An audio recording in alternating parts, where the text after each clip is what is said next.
All right. We are on day 24 of getting through the entire Bible in 30 days. If you're just coming across this channel for the first time, what we're doing is we decided to just blow through the Bible in 30 days. And if you're worried about being late, that's okay. You can actually start on Sunday. You can start on July July 1st. You can start because you'll get 31 days. You get an extra bonus day for getting through the entire Bible. So, what I've been doing over the past couple of weeks, past 3 weeks, is sharing tips, tricks, strategies to help you read through the entire Bible. Now, I'll tell you, this isn't for everyone because not everyone can spend a couple of hours a day reading the Bible. Reading an hour in the morning, maybe in a half an hour over lunch, half hour at night before bed, sometimes could be too much of an ask for most people. Instead, what they like to do is read maybe 3 or 4 pages of the Bible and maybe a couple of chapters, a little bit in Old Testament, a little bit in New Testament, a little bit in Psalms, a little bit in Proverbs, and then they're done. And then they spend the next 23 hours and 45 minutes doing whatever else they want. So, what we're trying to do is we're trying to get people to go back to the Word and spend more time, not less time, in the Word. And this is rare.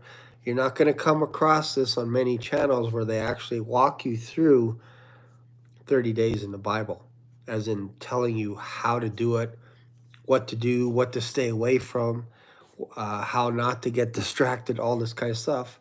Because I've done it all. I've done it all in the past 3 years and 4 months. In fact, I've read the Bible. At the end of this week, I will have read the Bible 21 times in just over 3 years. And I want you to read as much as me. Because what happens is you get greater revelations, which is why I named my channel Black Swan Revelations. It's not just because of the book of Revelation, but it's all the insights that I'm gleaning from reading the Bible. And I implore you, I beg you to read more, not less, of the Bible. And this is how you do it. You need to block a time out of your day where you can spend time reading. For us, for the month of June, I'm asking you guys to spend 2 hours a day reading, and I want you to track your time. You need to use your timer on your phone because what you're going to run into, and this is going to hit you like a brick wall, is the fact that you don't read enough. You might think in your head, Shane, I read an hour every day, like the little robot. I read for 2 hours, I read for 1 hour every day. You don't. Bologna sandwiches, you do not. How do I know this? Because I know from my past 3 years and 4 months of experience how little I was reading. I thought I was reading a lot. Turns out I wasn't reading a lot. I was sporadic. I was reading here and there and this kind of stuff. 10 minutes, 15 minutes, 20 minutes, whatever. It all adds up. It all adds up. But when you time yourself, what's going to happen is you're going to sit down and you're going to hit start, and 5 minutes is going to feel like forever at the beginning. And you're going to be like, okay, I'm going to read Jeremiah. Like today, this is what you should be reading, is the book of Jeremiah. And you're like, okay, I hit start on my timer. Oh, I need to go have a salad. Oh, I need to go make myself a cup of coffee. I need to get some more water. Oh, I got to go mow the grass, whatever it is. All these things pop into your head and you go do some of them. And then you come back and you read Jeremiah chapter 1, maybe you read Jeremiah chapter 2, and you look at the clock and you're like, it's been an hour. I'll never get through the Bible. Shane, that's too much. But in actuality, your timer is your best friend. And when you leave reading the Bible, you stop the timer. That tells you actually how much time you're spending in the Bible. That's the truth teller. It's not looking at the clock and going, oh, it's almost 1 o'clock. I'm going to read. And then you open up your Bible and then you leave. You go do other things. You come back, read a little bit here and there, and then you read maybe out of Kings, and then a little bit, and then you look at the clock and you're like, oh man, it's 1 o'clock. It's 2 o'clock. I feel like I've been reading for an hour, but you were doing other things. So this is why we time you, is to keep you honest with your time. And we're asking for 2 hours a day, 7 days a week for 30 days. Once you've done that, once you've done your 2 hours, you can do whatever. You have 22 hours to develop whatever hobby that you want to do. Because I'm telling you, you're going to get ideas from reading the Bible. You're going to get insights, and you're going to get crazy thoughts of bunny trails and stuff. And you're like, oh, what about this? And then you write it down, and then you go look it up in a concordance or a commentary, and then you're gone. You're not reading now the Bible. You're going off into La La Land. So what we're trying to do is prevent you from doing that. And the easiest way is to just write down whatever thoughts comes to your head. Just put it down in your little book. This is what I do here. I write it down into my thoughts or onto a page, and then I come back to it later. I don't visit it right now. I visit it after I'm done my 2 hours of reading, or after I'm done this whole 30-day marathon. I can come back and go through all my notes, because I started in the book of Acts, and I just wrote down a bunch of notes. So, okay. So the question is, how do you start this? So what I'm telling people is to watch these videos, but wait till July 1st. That's an easier time to start. Start in the book of Acts and go all the way to the end of Revelation. That is your mission. Should you accept it, it should take you till about Wednesday of next week. And then we're going to flip over to Genesis, and that's going to take you about 12 to 14 days. So it's real easy, real simple. We got it down to a science here. Acts on Sunday all the way to the end of Revelation. And then on Thursday, you're going to jump to Genesis. And hopefully, if you stick with this plan, Thursday's Genesis, Friday's Exodus, Saturday's Leviticus, Sunday's Deuteronomy, Numbers, Monday's Deuteronomy.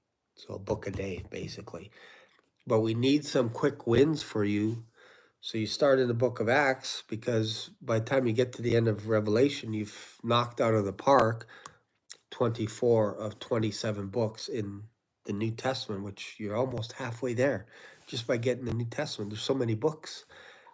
But realistically, if you're doing it in 30 days, it should be like a 3-to-1 ratio. 3 weeks in the Old Testament, 1 week in the New Testament. That's rough. It's actually less than that for the New Testament. I can do I could start on the New Testament like on a Thursday or Friday and be done it by Sunday. So give yourself about 4 days for the New Testament, and then the rest of the time is the Old Testament. It's a lot of reading, So, but 1 hour a day will get you through the entire Bible in 66 days. That's an easy way to remember. Just 1 hour a day. 1 hour of reading. Set your timer for 60 minutes. Whenever you leave your Bible, you pause, and then you come back and you continue reading. And you got 24 hours. So you got till midnight to read for an hour. That gets you through the Bible in 66 days. If you're doing what we're doing in 30 days, you need to read an average of 2 hours and 12 minutes, if you want to be exact. But we say 2 hours because by the time you get close to the end of this week, you're going to be like, oh man, I'm so close to finishing the Bible. And then you just pound through it and then it gets done. So that's kind of how it works. There's going to be some moments where you're going to be reading more than 2 hours a day. And that's basically you're entering into a flow state. And when you enter into that state where it's effortless, don't fight it. Read more. Because there will be times where you can only read 30 minutes or 40 minutes. But if you do that for a couple of days in a row, it's going to be very difficult for you to get through the entire Bible in 30 days. Instead, again, if you're doing this July 1st, you want to hit the road. You want to hit it hard. You want to start with Acts and you want to stay on track so that you're finished the New Testament by the end of Wednesday. If you can do that, you are on a good pace to get through the entire Bible in 30 days. If you shortcut things by going, you know what? Friday coming up, I'm gonna spend an extra 3-4 hours reading. So today I'm only gonna read for an hour. And you start putting it off, it's not gonna work. This is not what we do to get through the entire Bible. You read a minimum of 2 hours a day. So yes, for this 30-day thing, I'm asking people to start in Acts because in my experience, and this is a strange phenomenon, okay? This is a strange phenomenon. I have not been able to go cover to cover in the past 3.5 years. As in starting from Genesis, going all the way to the book of Revelation. Why?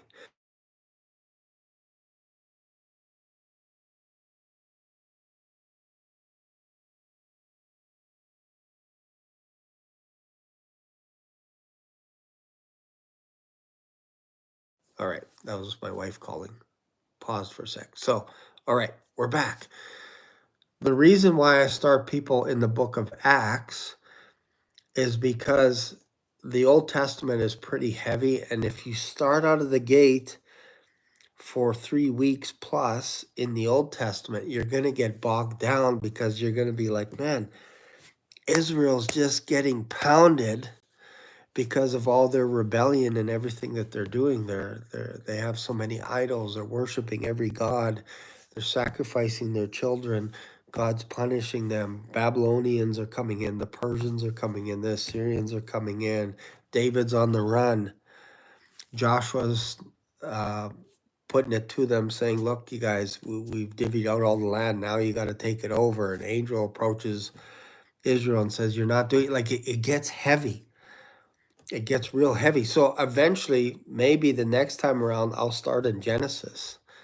But I'm telling you, if you spend too much time in Genesis, you kind of go, oh man, this is hard.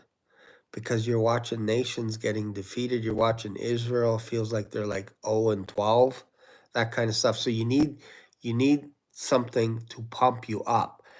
That's why we have the New Testament. We need hope. We need a way to be able to function as a Christian today. And Paul's letters are phenomenal. So this is why I started you with the birth of the church. It's kind of like our new Genesis, the birth of the church. You go through all of the Pauline letters, and then you go through the book of Revelation, and you kind of get an idea of what happens at the end. And then we start at the beginning. We go from Genesis all the way to the end of Job. And once we're done Job, then we're going to bounce over to the New Testament and finish off the New Testament with the 4 Gospels. Matthew, Mark, Luke, and John. For the past 3.5 years, I've always read the Gospels together. Matthew, Mark, Luke, and John. I don't read Luke and then come back in 6 months and I read Matthew and then I come back and read John and then I bounce all over. I don't do that. I go systematically, and basically I've divvied it up into 4 or 5 parts. Acts to Revelation, Genesis to Job, 4 Gospels, back to Isaiah to the end of Malachi, and then we finish off the last weekend. Psalms, Proverbs, Ecclesiastes, Song of Songs, Song of Solomon. So if you do it that way, you get into a rhythm, because once you're done Song of Solomon, we're going into the book of Acts, and then you go all the way through, and then you go back to Genesis, and you go, and then it starts, what you start seeing is patterns happening in the Old Testament and the New, and you're like, oh man, the Bible's actually getting smaller and smaller and smaller. So that's why I'm telling people to start in the book of Acts.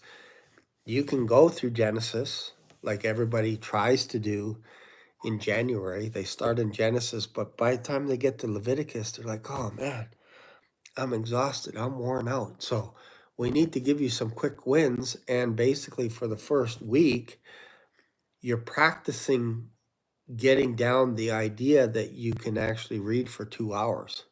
So you track your time. And it's easier to track your time when you're in the book of Acts, when you're reading Romans, when you're reading 1st and 2nd Corinthians, and you're just going through the books because they're a little bit smaller. So you get some wins. And you're like, this isn't so bad. I sat down and I read Romans. I'm ready for 1st Corinthians now. And you just quick little wins, and then you're tracking. You're going, oh man, I read for 2 hours and I knocked off Romans and 1st Corinthians. I've never done that before. And then the next day you hit 2nd Corinthians and you continue. And by Wednesday night, you're like, oh man, I just destroyed most of the New Testament. Now all I have is the 4 Gospels, Matthew, Mark, Luke, and John, but we'll come back to that later. What we're going to do is we're going to go back to Genesis now and go all the way to the end of Job. And once that's done, get a little bit of a break, and we go into Matthew, Mark, Luke, and John. Because it's like, oh man, I'm getting the same story of Jesus 4 times from 4 different perspectives. And I'm telling you, most people don't do this. But it's beautiful because after reading Matthew, you see something a little bit different in Mark. You're like, oh, it's interesting. This story is here, but it's not in Matthew. And then you see the same thing in Luke. And then you see John. It feels like he's like basically telling the last half of Jesus' ministry, the last couple of weeks, it felt like. Could have been months, could have been weeks, but it happens really fast. So hopefully that makes sense to you. And I know there are people out there that say, Shane, you need to slow down. You need to read 1 verse a day. You need to do either our daily bread or get through the Bible in a year. What I don't like about the 365 days of the Bible in a year is every day you start in the Old Testament, you read 1 page or 1 chapter, and then you read 1 page or 1 chapter in the New Testament, and then you read 1 chapter, 1 page from Psalms, and maybe 1 chapter or 1 page from Proverbs. It's too much. You're encompassing like 4,000 years plus in 5 minutes. You're going to different genres. It's too much. So instead, what I'm doing is I'm basically taking through a time frame. So Acts and all the letters, what you're really dealing with is writings within 100 years of each other. So that's kind of cool. Boom, done. Then you go into Genesis. And these are Moses' writings now. You got Genesis, Exodus, Leviticus, Numbers, and Deuteronomy. Those 5 books are important to understand why God was upset with Israel. And it all boiled down to the idea that when they don't follow the commandments of God, there is what they didn't realize is there was actually a curse attached to the law. So meaning you could say all you want. You can go, oh, I follow the law. Okay, once you enter into that agreement that you're going to follow all the laws of God, then what happens is if you miss one, it's like you broke it because you're not doing everything by the book. You're missing something. So if you miss it, because that's part of the curse, is you have to do all the laws. But if you miss one, it's like you broke them. It's like you broke them. So that's the problem. As a Gentile, you don't want to enter in that way because you are not there. You are not at Mount Sinai. The reason why the Ten Commandments came into being is because they basically told God or told Moses, saying, look, we're actually quite afraid of this God. And what we want you to do is we want you to talk to him and we want you to write everything down. Because especially after the Ten Commandments, the Ten Commandments were easy to follow. If that's all it was, that's great. But there was other things attached to it. And they were days from entering into the promised land with just these 2 stone tablets. That's it. There was no animal sacrifice. There was no nothing yet. Zero. Nothing. But because they pushed God away and said, we're too afraid of him, we'll die. We need you, Moses, to talk to God and then write everything down, and we promise we will do everything you say. And basically on Moses' deathbed, he said, look, this is what's going to happen. After I die, you're basically going to turn away from God. And God's going to scatter you to the uttermost parts of the earth. But one day in the future, he's going to gather you back. This is in Deuteronomy, the law. Basically, it was all laid out. Do this, success. Don't do this, curses. And they had to go onto 2 mountains and say, look, blessed is he that does this, this, this, and this. And then on the other side, 6 tribes saying, if you don't do this, this is what's going to happen. Pestilence, sword, famine, captivity, all kinds of stuff. That's all laid out in the first 5 books of the Old Testament. So that theme of what Moses was talking about will happen to Israel keeps popping up as soon as they get into the promised land. And it carries on into the kings. And because the kings weren't following all the rules and regulations that God laid out, he sent them prophets, prophet after prophet, morning and evening, telling them to repent and to turn and all this stuff. And they didn't do it. So then they got carried away. But this is why I'm telling you to do it this way. You don't have to do it all the time, but I found this in the past 3.5 years to be the easiest way to get through the Bible. Maybe it's because I started in Romans. I read Romans every day for 30 days, and then all of a sudden, boom, and then I just continued on. And then I just cycled through, and that worked for me to get through the entire Bible. And as soon as I'm done on June 30th, I start again in the book of Acts while I'm doing other stuff. Like I basically don't keep track of anything else that I read outside of my reading schedule. So I use my bookmarks for where I am in the Old Testament, and I use them for where I am in the New Testament. But if I come back, like let's say I'm reading Jeremiah right now, and I come back later tonight and I'm like, you know what? I want to do a little bit of a dive on Exodus. That I don't count that time as part of my reading. That's bonus land. That's bonus material. There's times where I've read Corinthians a couple of times in a row. I don't even write it down. I don't even keep track. Oh, I read Corinthians twice.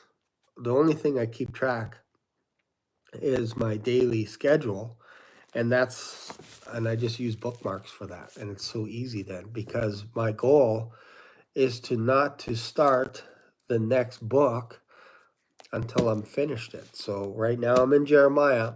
I'm not going to start another book until I'm done Jeremiah. That's been my pattern for my devotions, and this helps you get through the entire Bible faster as well, just by finishing the book that you start. Just like when you were to go outside and buy a novel, you don't go out and buy, unless you're crazy, you don't go out and buy another novel and start that one at the same time. Usually what happens is you finish this one and then you go get another novel. That's how normal people do it. They don't read one page at the beginning, one page a little bit over, and then meditate on that one page for days, weeks, whatever. They don't do that. They devour the book in its entirety. This is what I'm trying to teach you, is to devour the book in its entirety, the Bible in its entirety, all 66 books. And then you do it again. Now you can take your time, you can go make it 4 months, 6 months. I think a reasonable thing to do is to read the Bible twice a year. I think that's reasonable. That's not crazy. That's just reasonable. All that is, it's about 30 minutes a day will get you through the entire Bible in 6 months. I think that's reasonable. I think most people can do it. But the reality is, most Christians, you can say about 80%, have never read the entire Bible. That's shocking. Shocking. Most have not read the entire Bible, let alone once a year. So if you read the Bible once a year and have done it, congrats, you're in the top 1%. And if you've read it more than once, and that's been your pattern, again, that's not a normal pattern for people to read the Bible over and over again in a year.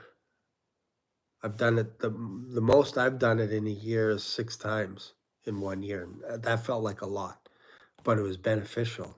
I loved it. I loved it. But most people don't do that. They'll read a little bit, and they're all over the map. They're not really keeping track of what they're reading. And then they forget most of what they read last month. They forget it. So if you compress your reading down, so imagine we're in June, we read all of the whole Bible, and in July you're like, you know what? I'm going to go and I'm just going to study Genesis, or I'm going to study the book of Romans or Corinthians. It's already familiar because you just read it in June. I can't tell you, I don't know how many times I've read Romans in the last 3.5 years. It's probably, I would say safely, probably 40 times, 40 times that I've read Romans. Probably a little bit more than that. And I can't tell you how many times I've read Revelation, because I used to read the book of Revelation on Fridays. That was my thing. I would do that on top of all my other reading of the Bible. I would go, you know what, Fridays are my Revelation, and I would read the whole book on a Friday night. Imagine going to sleep after reading the book of Revelation. So that was kind of my habit for fun, was to read the entire book of Revelation, and it should take you about 45 minutes to an hour and a half to get through the book of Revelation. The more times you read it, the quicker you are. It used to take me an hour and a half to get through the book of Romans. The first time I started was like 90 minutes for 16 chapters. Now I could read the entire book of Romans in about 20 minutes. So that gives you an idea of why I want you to continually read the Bible over and over again, is because when you get familiar with certain books, you read those books a little bit faster.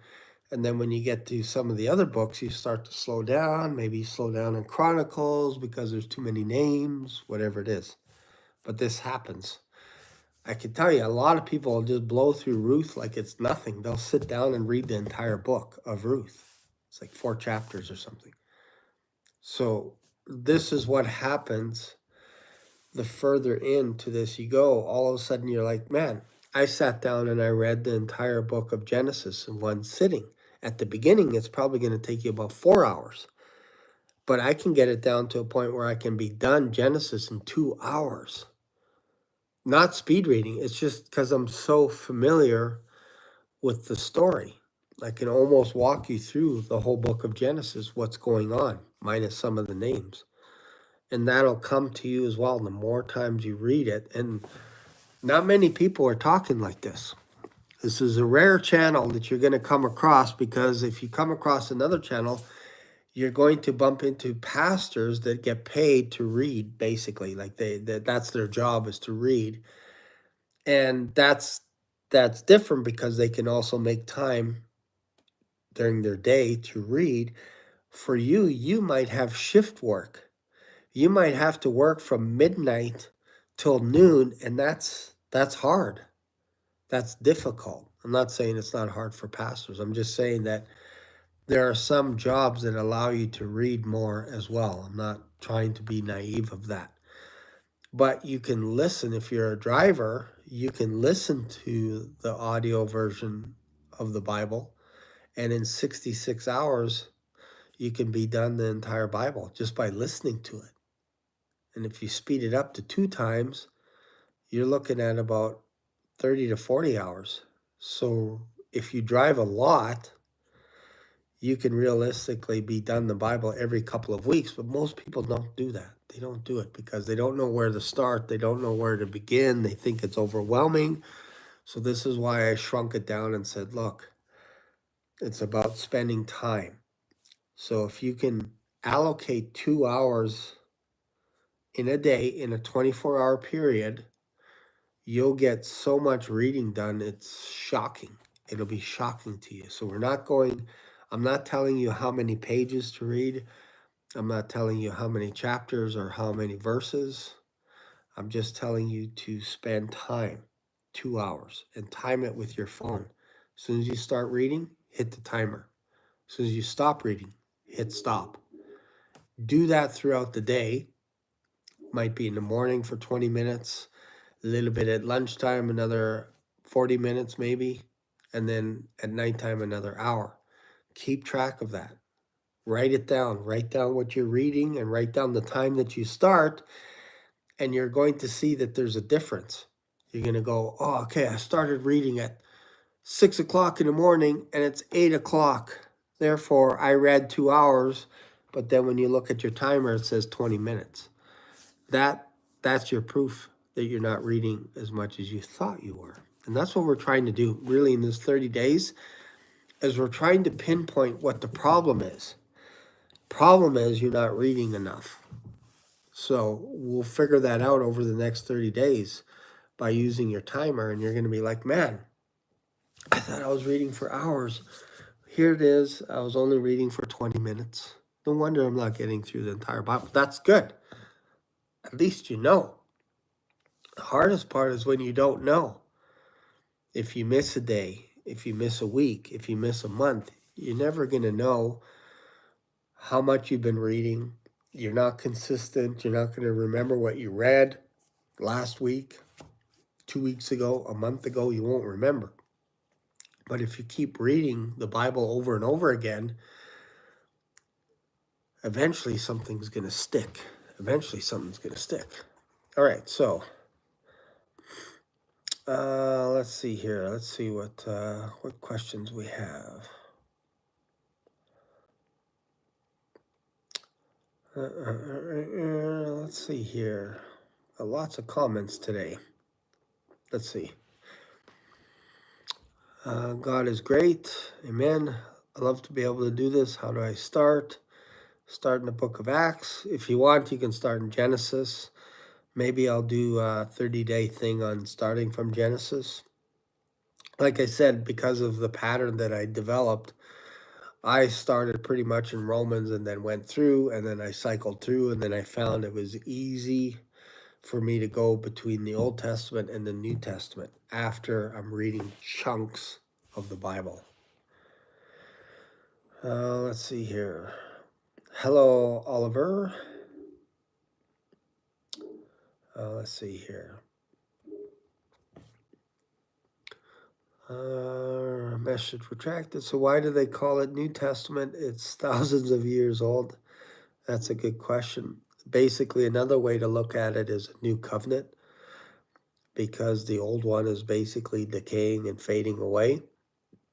And Jesus did something new, and this was something that was foreshadowed in the Old Testament, that God was like, man, the more I punish you guys, you stiff-necked nation, the more you rebel. So it's not working me just smoking you guys and punishing you, because you get more stubborn. So instead, what I'm going to do is I'm going to send my servant, which is Jesus Christ, and there's going to be a new covenant which is basically he's going to write on your heart all his laws and testimonies and everything on your heart. So your heart will be circumcised. And this is who God is looking for. He's looking for people that are looking to Him, not all these rules and regulations that nobody keeps. It's more looking for a relationship to Him. And when you love Him and you love others more than yourself, coincidentally, you fulfill all the laws. Because there is no law against you loving someone. If someone has a need, we're going back to the farmer days, but let's just say your cow gets hurt or falls into a pit and you go and rescue that cow and help the farmer take his cow out of the pit, you never did anything wrong. You helped that person. Or they fall down, or somebody's doesn't have clothing and you give them clothes. There's no law against that saying that's illegal. Or you heal someone, you take care of them, you take care of their wounds, their bruises. There's no law coming against that. If you love your wife a little bit more today than you did yesterday, there's no law forbidding you to love on your wife or your significant other, your husband or your wife or your children or your friends. You love them more than your own life. There's no law against that. So, in order for a New Testament to come into being, you needed a testator to die. In the Old Testament, it was the blood of bulls and lambs and rams and all these animals that basically took the punishment for what Israel was doing. Because God said, if you do this, if you did something to this neighbor, you stole whatever it is, or you did this or whatever, then this animal has to die because of what you did so that I don't have to punish you. The animal takes the brunt of it. And what would happen after time is if you had leaders that did something wrong and then they recognized it, they're like, oh man, I broke one of God's commandments. They were to take, I think it was like a ram. Can't remember if it was male or female, but they had a different type of sacrifice. And then if it was a priest, he had a different type of sacrifice. And then if it was an ordinary citizen, they had a different type of sacrifice.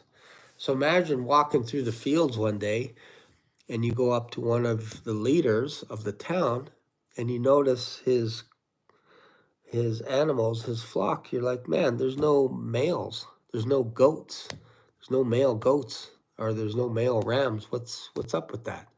Well, you can kind of narrow it down that your leader is not leading a very good life, because every week he keeps taking another male lamb, and what's going to happen down the road is his flock is going to diminish unless he has to buy maybe another ram from someone else or whatever it is. It causes him problems at home if he keeps sacrificing another ram every single week for his sin. So it's like a lesson, a built-in lesson to say, hey, maybe as a leader, you shouldn't be doing what you're doing because it's costing your family food on the table at the end of the day. And then a priest, maybe it's a lamb or whatever it is, a female lamb that he has to sacrifice. It's like if you go to the priest to buy a female lamb, he might say, well, actually, we've diminished our female lambs because I messed up so much in the past couple of months. And then the people are like, oh man, I really needed a female lamb because I want to increase my flock. And he's like, sorry, you have to come back because we're trying to get more female lambs and all this kind of, like, it starts to affect the community depending on who's sinning. So if the leader's sinning, you start losing rams. If it's the priest, you start losing female sheep. And on it goes. You can kind of see, oh, hey man, you're struggling in this area. So it's almost like a fine, if you will. So picture it like You're going down the highway and you get a speeding ticket. Might be only $50 or whatever. You're like, that's not bad. Next day, it's $200 or $400. You're in a kid zone. You're like, oh man, I got money. I got denarii. I can keep speeding. Eventually you get demerits. And then all of a sudden you get your license suspended. And then you can't drive anymore. And then all of a sudden you can't work. Explain that one to your wife. Why you can't provide for your family now because you're Leadfoot Louie. No offense to any Louies in the crowd.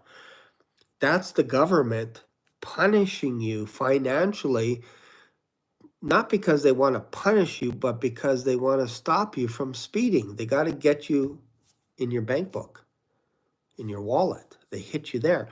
So this is what God set up with the sacrificing of animals is, yeah, they took the brunt of it, but eventually the community gets affected as well because you're losing your animals. If you just go wicked, like look what happened to some of the priests. They were fat, humongous. Why? Because sin was increasing in Israel. So they had fat priests. I know that doesn't translate all the time. Like don't go weird on me now. Don't be saying like anytime you see a fat preacher, there's sin in his life. That's not what I'm saying. I'm saying Eli was huge, humongous, because him and his sons, they had no discipline. The sons, whenever a sacrifice would come to the tabernacle, they would take a pitchfork and basically jab it in, and then they would eat the meat right there in the spot with all the fat and everything in it. And they were doing something that was forbidden.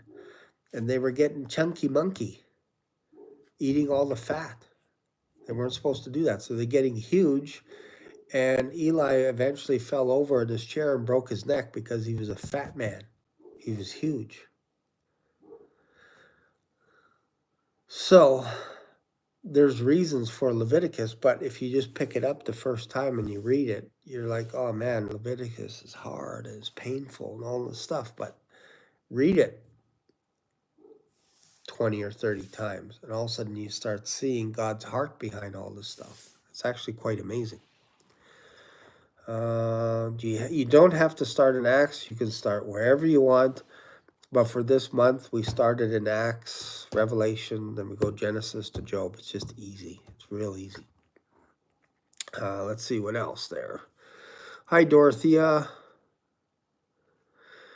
John the Baptist prophesied coming of Prophet Muhammad, which happened. I don't know about that. Let's see here. Can't understand anything in the New Testament without a full knowledge of the Book of the Covenant, aka Torah. Not necessarily true, because sometimes you can jump into Leviticus and you might be like, I don't know what's going on here. It just seems weird. All these animals are being sacrificed. But once you realize, let's say you read the Gospels, you're like, man, Jesus Christ sacrificed himself for us, and it was pleasing to God, because now the whole world has a chance to get saved if they believe in Jesus Christ. It's a beautiful thing. But I agree, you can't just read the New Testament. You have to have an understanding of the Old Testament. And so you're right. Like you can't just stay in the Old Testament. You have to read the New.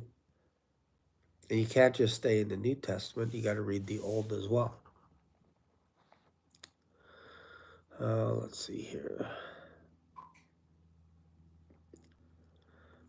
I have 2 hours and 12 minutes a day to do this. Yeah, and again, we're trying to keep it loosey-goosey for you. 2 hours a day, that'll get you home. Let's just say you did 2 hours for 30 days and you're like, man, I still got to read the book of Psalms. And then you're done. Like, who's complaining? Like, so what if it takes you 33 days or 40 days or 50 days? Are you really going to be upset? You just accomplished something that only 1% of Christians do. And that's read the entire Bible in less than a year. Like the stats, I'm telling you, it's crazy. Just do it for fun. Don't take my word for it. Just do it for fun in your little circle of friends, and just you can do it at church and say, hey, uh, are you on pace to read the entire Bible this year? Or did you read the entire Bible last year? Or have you read the entire Bible? Just start off with that. They might say yes, but it's been a while. Or no, but I should. You usually get those questions. Most people do not read the entire Bible, let alone in 1 year. I think in YouTube land, we feel like it's everybody. Everybody reads the entire Bible. It's not true, though. It's 1% of people actually. And I'm telling you, in a lifetime, I'm not even saying once a year, I'm saying in a lifetime, most Christians do not read the entire Bible in their whole life of being a Christian. As soon as you read it one time, you are in arguably the top 1 to 3%. And then if you read it on a yearly basis, a year, you're in the less than a 1%. If you read it more than once, Jack Vanapee got to the point where he was reading the entire Bible once a week. That's craziness. I thought I was crazy. And that guy, arguably, I would say, knew the New Testament off by heart. Jack Vanapee, like him or not, he had scripture memorized. And the Old Testament he was working on when he passed away, but he had most of the Bible up here. And I think that's an awesome thing. That's an awesome thing. I don't know how many times he's read it in his life. Again, he's not with us anymore, but probably hundreds of times. Can you imagine saying that? I can't say that. I'm like, I read it 21 times. I'm 55. That's not very much at all. And I've been a Christian a long time. So think about that one for a while. I think the last time I read the Bible in its entirety was probably over 30 years ago. Probably 35, I would say, years ago, where I read the entire Bible. So I'm not coming at this from the angle that I've done this for my entire life. I haven't. It's only been in the last 3.5 years that I started cycling through the Bible, and I'm like, this is absolutely amazing. This is so much fun to read through the entire Bible over and over again. And this is why I could do monologues on my channel and just go on and on and on about a topic in the Bible. If somebody brings up something about the Old Testament, I'm already there because I've read it so many times. I may not have answers to everything, but I can at least have an intellectual conversation about it because I've been reading a couple of hours a day for the past 3 years and 4 months. And here's an interesting statistic.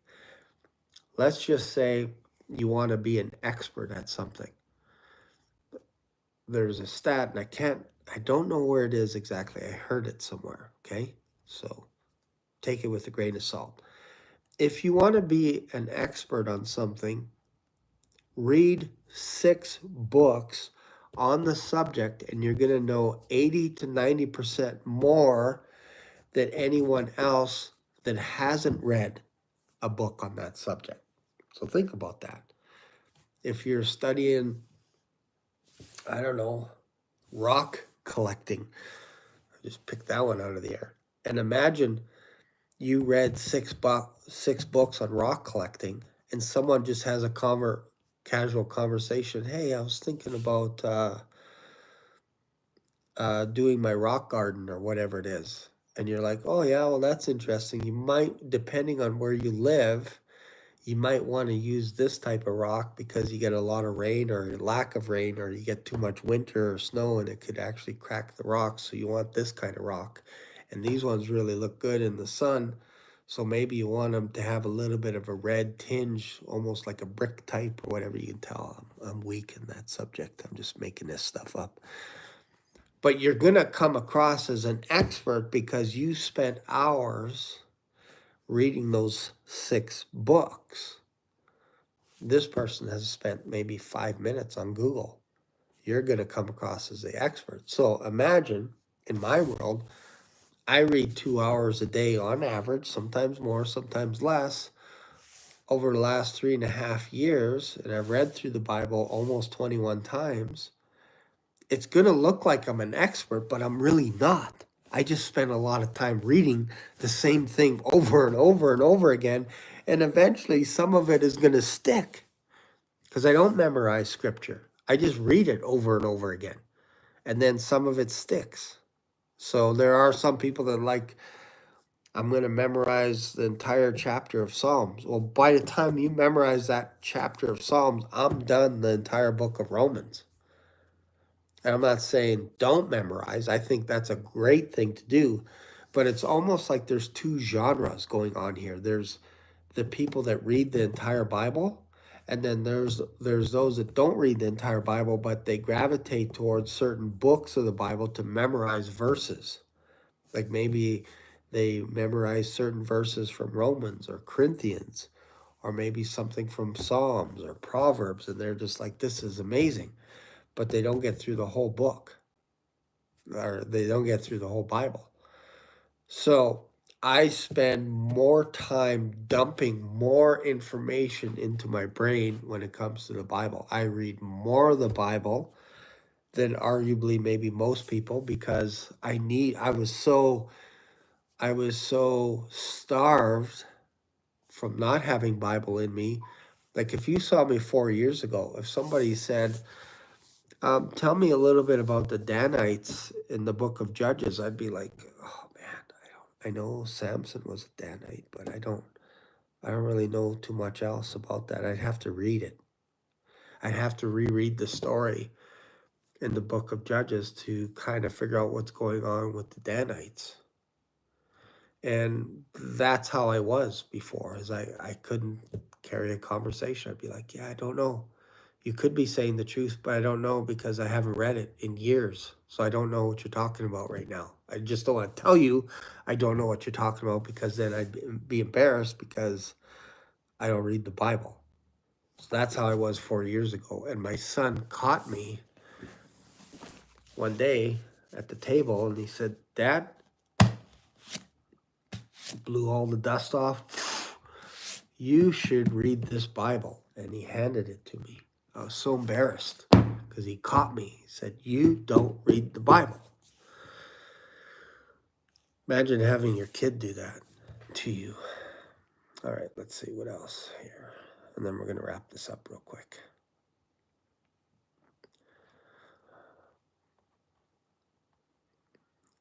Tell me, what is sin? Kenny Proctor. I don't know if you're talking to me or if you're talking just to people on here. What, as usual, another unlearned Christian speaking from his own imagination. Then tell me what's sin. What is sin?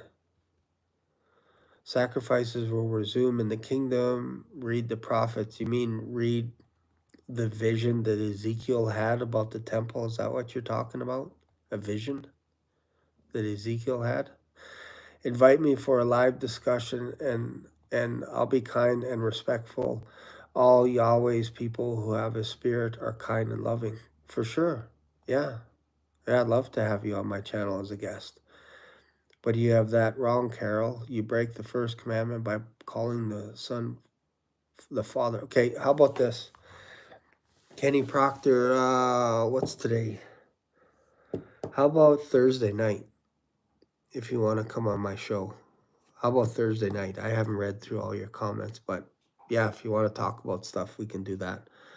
Unscripted, you can bring the topic, whatever you want. If you want to prep me, if you want to say, hey, I'm thinking about talking about this, that's fine as well. Like I have other things that I'll be doing. Obviously, I'm trying to get through the Bible. But if you want to have a conversation about who knows what, when, where, why, we can do that as well. And I think this is a good time to test things out. You know, like I said, I've been bragging for the past 3 years about reading the Bible. maybe it's time I put it to the test, and then we can kind of compare notes, and then my audience can kind of see what's going on as well, and just go, yeah, you know what, it's actually beneficial to study the Word of God, or maybe this guy just runs circles on me. I don't know. I don't know. But I'm open to having a challenge like that to talk about various things, and if you want, I can bring up topics too, whatever you want to do. Because sometimes what happens is maybe there's one topic that you're so familiar with, and then you bring it up, and then that's all we talk about. But if I bring up something maybe you're not aware as well, who knows? But we can do that if you want to. Thursday night, 6 o'clock. I wasn't sure about a topic, so I put my thumbnail to do a live show on Thursday, which is, did I have, maybe I did change it to a topic, but I didn't really have anything that I was going to talk about. But if you want, I can change the thumbnail a little bit, and I can just say maybe it's like a debate or whatever it is. It's up to you. I know what happens sometimes is people say that they wanna talk about it on the channel, and then when you say yes, they say no. So whatever. So let me just scroll to the bottom. He's probably gone. Is he gone? Praise Yah. I accept fifth day. It is Thursday. Okay, perfect. Okay, so the time will be 6 p.m. Mountain Standard Time, which would be my time, Mountain Standard Time. So I don't know if you're Eastern. Um, 6 p.m. Eastern, Mountain Standard Time, 6 p.m. So if you're in Eastern, it would be 8 o'clock your time, 6 o'clock my time. I'm in Mountain Standard Time. And then if you want to send me an email, this is for a podcast request. Just send it to Black Swan Pod Requests. Gotta make sure that's right. An easier one, even easier email. I don't want to make this complicated. Is Shane at blackswanrevelations.com. And then what I'll do, Kenny Proctor, is I'll send you a link for the show, and I'll change the title to be something. I don't know if you want to come up with the title name, that'll be the title. And that'll be Thursday, 6 o'clock my time, if that works for you, 8 p.m. Eastern, 7 p.m. Central. So I think that'll be fun. I think it'll be fun. So, all right. Do you have a YouTube channel, Kenny, or no? Most people that want to debate don't have a YouTube channel. I'll be surprised if you do have one, because usually your people are busy on their own YouTube channel doing stuff. They're not usually watching other people's lives. But I watch other people's lives as well. So you do. Cool. Awesome. Okay. I'll go check it out. So is it your name, Kenny Proctor, I'm assuming? Um, and then, yeah, so if you have questions, if the audience has questions for us to ask, maybe that's something fun too, where people from your channel or my channel can also ask us questions. Just email me at Shane at blackswanrevelations.com with your questions that you would like Kenny and I to tackle. Because then maybe there might be some where Kenny's like, I'll answer this one, Shane, and then maybe there's some that I'll say I'll answer this one, or maybe there's something like we both come at each other with a question or whatever. So maybe we can mix it up a little bit and say, okay, here's one, or maybe it's something like, here's one thing that I've been wrestling with. Here's one question. And then maybe Kenny has something like that. But I think between the two of us, I think that'll be good. So, anyways, yeah, there are some people that are ridiculous on this channel. Yeah, good. Okay, good. Um, there's always, yeah. Thank you. I don't know who did that, but thank you, Katie. Appreciate that, because yeah, some people get crazy Like I'm telling you, you start talking about the Bible, talk about reading plans and stuff, you get all kinds of crazy stuff on the channel. It's shocking. It's shocking. All right. So again, just email me, Shane at blackswanrevelations.com. If you have any questions as well that you would like us to wrestle through on Thursday night, again at 6 p.m. Mountain Standard Time. Other than that, I'll see you guys. Have a fantastic day. Ciao for now. Bye.